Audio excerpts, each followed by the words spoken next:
What's up, y'all? Uh, Hit that like button, share, subscribe, tell your friend to tell a friend. Yeah, the routine, same thing, every single video, right? um. Anyway, today I'm gonna talk about a couple of topics. First one being Deion Sanders. I don't know if y'all heard about it, and maybe y'all did, because I mean, a lot of people been doing it. I meant to actually do this last night because I saw the story when I was at work, and it just slipped my mind to actually do it last night. And then I sit there and get up this morning. I see people I follow. Well, one of the person that I follow, he sat there and he did a video on it, whatever. But I still do videos anyway because you could have 50 million people doing videos on something, but they all might give a different perspective or be able to articulate it a different way. So I still do it. But anyway, so Dion, I know he everybody consider him a great athlete, and which is true.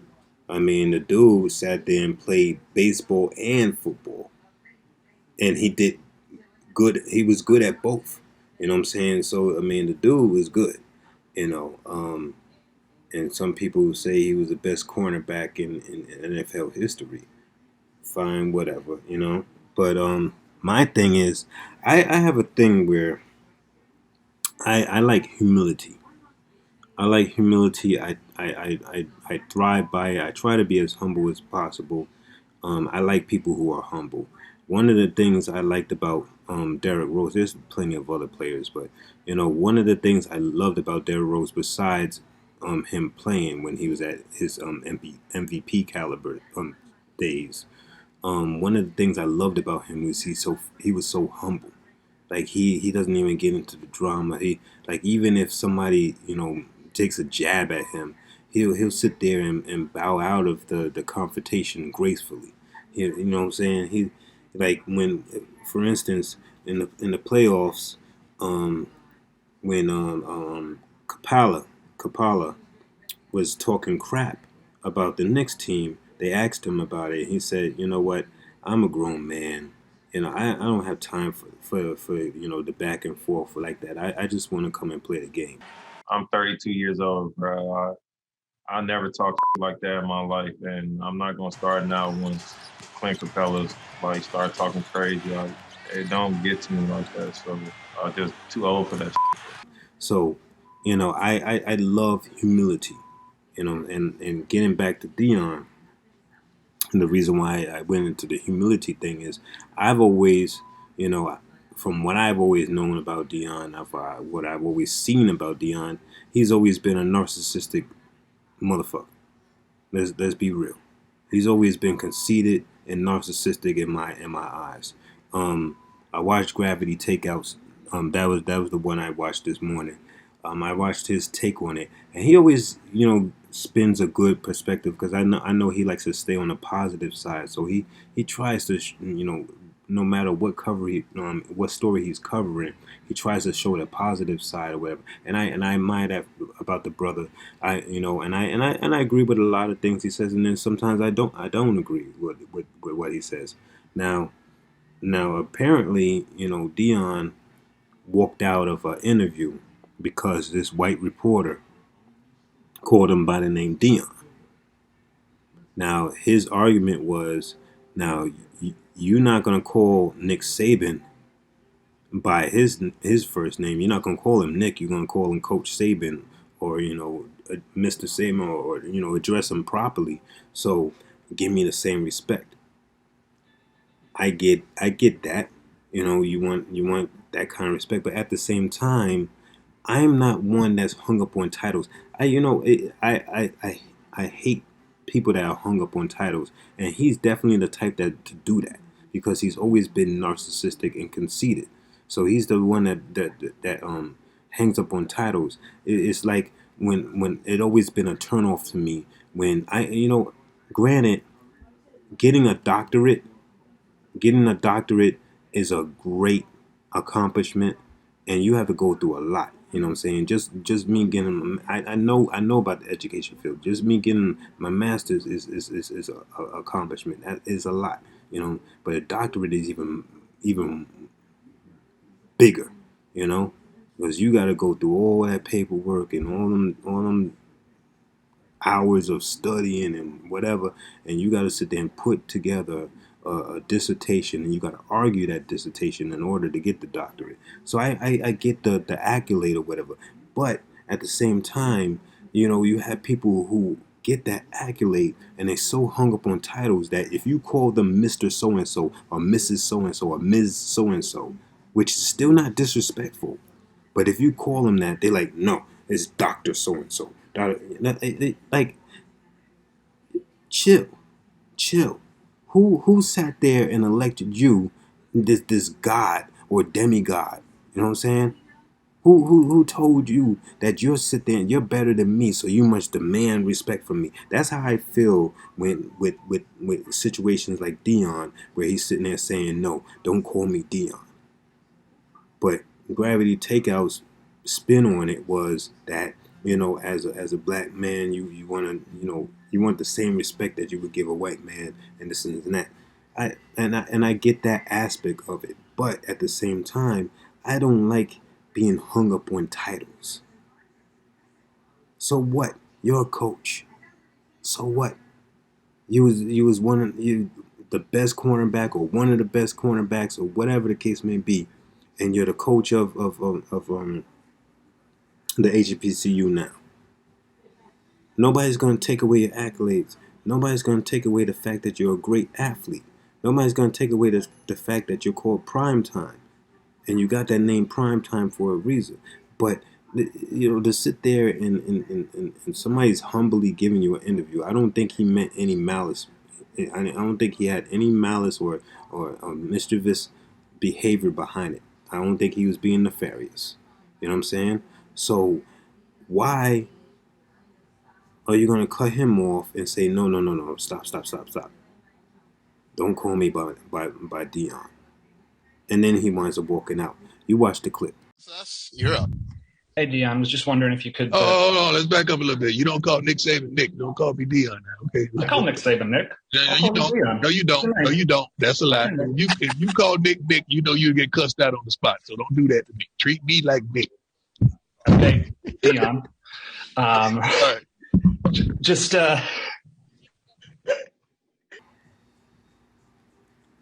But it just shows to me the narcissism in him, and the demand for respect.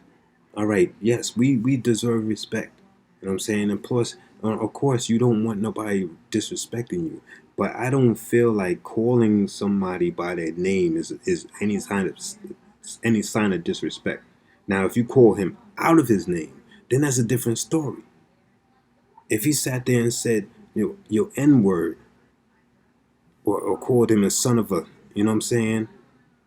I can get him getting mad, but he called him Deion. That's his actual name.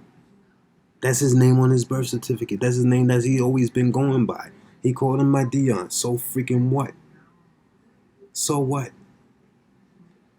But I mean, that's all I'm gonna say on that or whatever. Next topic is apparently, you know, Dr. Dre, you know, settled his divorce finally, and his now ex-wife is set to get 300,000 a month. 300,000 a month in spousal support. Now, here's the thing, and some women might get mad. It is what it is, right? This is my opinion. I don't care how much money the man is making. In fact, you know, let's back up a little bit. I don't even think there should be a thing called spousal support, because you got with me.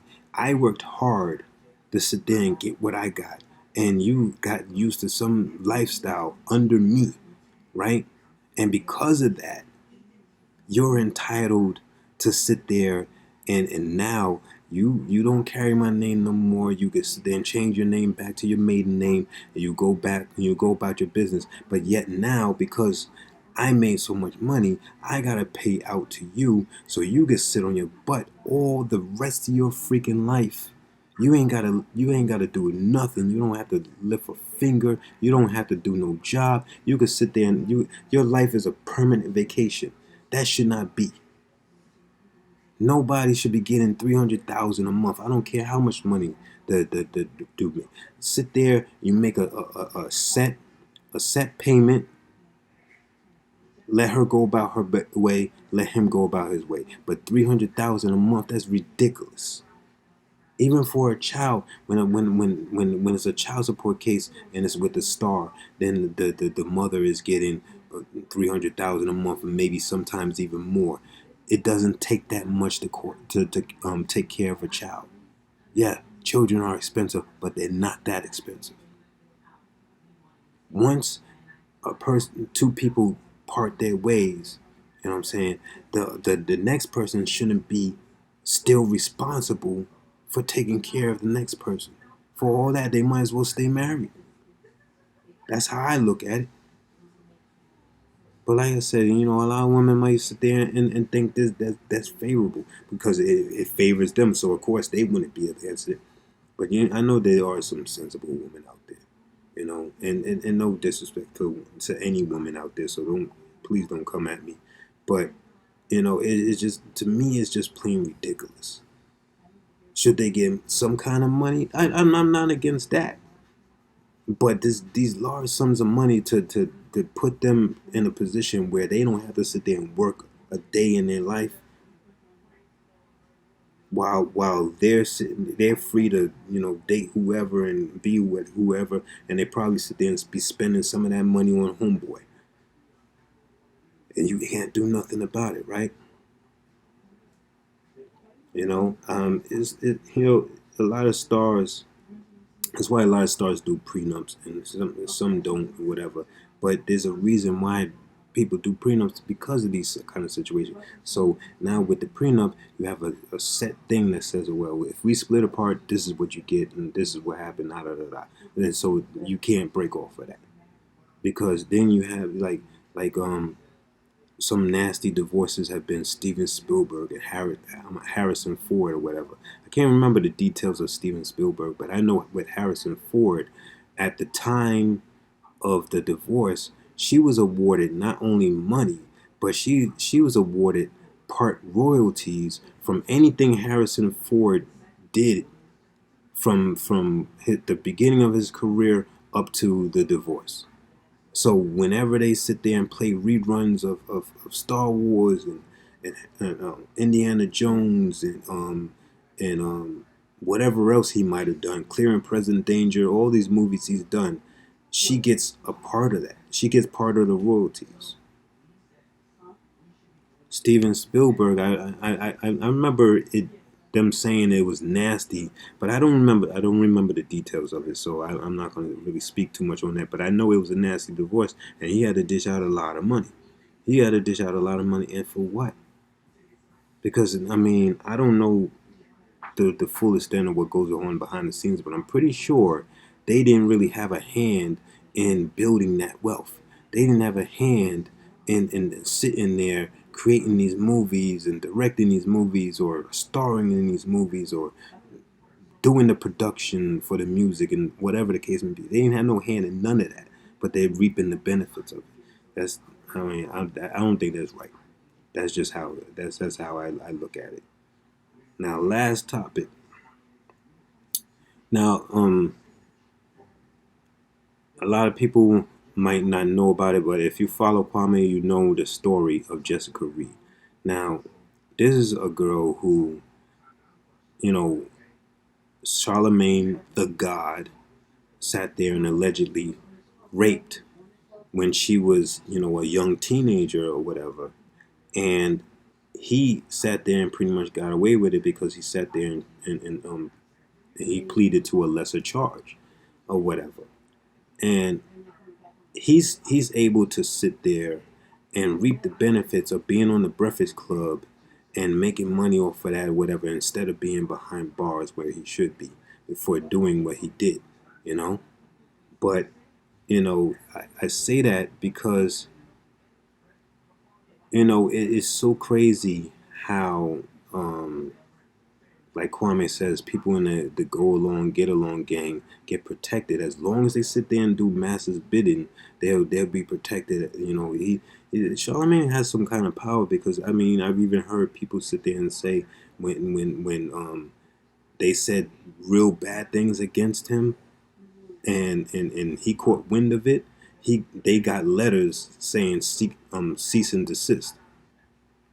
Some people sat there and said he went as far as, pretty much taking down their YouTube channel for talking about him. So they protecting him. He's doing some real bootlicking.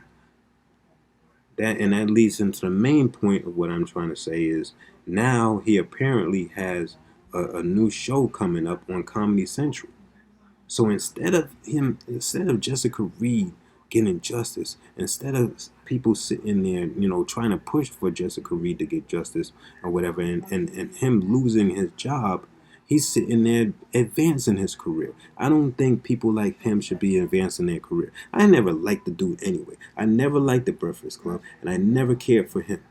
You know what I'm saying? Because he's another Stephen A. Smith. One minute he's sitting there talking, talking on behalf of black people. Another minute he's sitting there saying some straight coon shit.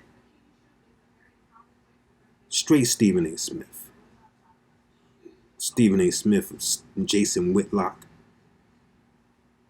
Jason Whitlock is even worse because he's a black conservative, which I always find funny. But hey,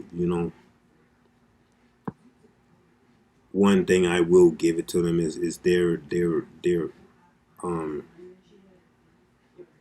ability to not fear accepting a different point of view or whatever the case may be. I can get with that, but being a black conservative, I don't get it, because their only talking point when it comes to politics is to sit there and tell you, well, why are you sitting there still voting? We've been voting Democrat since the 60s, and they haven't done nothing for us. All they do is sit there and give us symbolism and platitudes and identity politics and whatever the case may be. But at the same time, and all that is true. All that is true. But at the same time, they can't tell you what Republicans have done for us except sat there and freed the slaves. But then when you give them the facts about how, the ideology switched or whatever, they don't want to hear that. They be like, oh, that's a myth and da. How is it a myth? I tell people the same thing all the time. It's a real simple way of looking at it. You look at the maps from back in the day, right? And you look at the Democrats from back in the day and the Republicans from back in the day. You'll see the demographics for the Democrats back in the day was the same is the same demographics as the Republicans today. You see the Republicans of yesteryear, they had the same demographics as the Democrats today. That to me, that's the simplest way to put it. That's the simplest way to put it. All the Democrats back then that was all for slavery, it was all southern states. What those same southern states, what are they now? Republican. The same Republicans that freed the slaves, you look at them, and those was northern states. Come on, wake up. But I hope Charlamagne the God falls on his face. I don't wish bad on nobody, but when in certain cases, I do wish bad on him, and I don't take it back either. I wish bad on him, because when you do things like that, and he said a lot of raunchy stuff, even as far as his wife now, he sat there and put Spanish. I got this girl real drunk, and that sentence sounds a little fishy. I got her drunk. I didn't just get her drunk. I remember I went to the sex store and got Spanish Fly. Oh, so you raped her? Shut up. Spanish fly. They sell it in the sex store. I'm telling the truth. They sell it in the Spanish store. I had the fucking. They sell knives at the store too. You could put that to a girl's throat and have sex with it. That doesn't mean it's illegal. So I put the Spanish fly in the E&J. We drinking the E&J and shit. So in my mind, I don't know if this shit really worked, but I felt like I got horny as a motherfucker too. Right? So she was drunk as shit, and we had sex and shit, and like. A lot of my boys was trying to come in the room and fuck her. I'm like, nah, chill out. I can't. I'm not doing that. I'm not gonna let you run a train on it. That's rape. Yeah. Okay. So, right. So if it's just one-on-one, it ain't rape. Yeah. So the next trains are rape. So the next morning she wakes up. And we talk about it. Fly in her drink, and he said this on air. This is the type of dude he is. He's sitting there having mold of his butt, and he's sitting there giving it to people as a present and having them touch it and put finger in the butthole. Come on, man. And this dude is gonna have a Comedy Central TV. I mean, people like him shouldn't be rewarded, but as long as they keep doing the buck dancing, they're rewarded until they're not needed no more. And guaranteed, at some point, they're not going to need him no more. He's going to fall flat on his face. And I'm going to laugh. But I'm going to leave y'all with that. Like, share, subscribe. Tell your friend to tell a friend. To tell them to tell a friend. Tell them to tell a family member to tell a friend. And aunties, uncles, you know what to do. Bye.